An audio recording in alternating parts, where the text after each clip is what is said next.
હું દયાળુ અને ભક્ત પુરુષના ગુણ સાંભળવા ઈચ્છું છું. જે દયાળુ હોય અને ભક્ત હૃદય હોય એવા પુરુષના ગુણ સાંભળવા ઈચ્છું છું.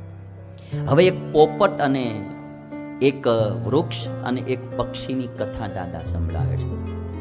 હું તમને એક પહેલા ચોખવટ કરી દઉં કે ભીષ્મ દાદા જે અહીંયા શાંતિ પર્વમાં અનુશાસન પર્વમાં કથાઓ સંભળાવે ને એ પશુ પક્ષી માણા વૃક્ષ આ બધાના સંવાદ રૂપે કથા સંભળાવે છે, જેને એક રૂપક કહેવાય. કાલે આપણે કેમ એક સર્પ કરડ્યો ને પછી એક મૃત્યુદેવ આવ્યા, મૂળ એને સિદ્ધાંત સમજાવવાનો. ઓલું રૂપક દ્વારા તમને એ વ્યવસ્થિત રીતે સમજાય.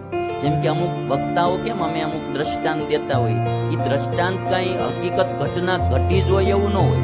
દ્રષ્ટાંત હોય, એના દ્વારા સિદ્ધાંત સમજાવવાનો એટલો એનો અર્થ હોય, મતલબ હોય. અને દ્રષ્ટાંત દ્વારા સીધું સમજાય છે કે આ વાત બરાબર છે. એમ દાદા રૂપક દ્વારા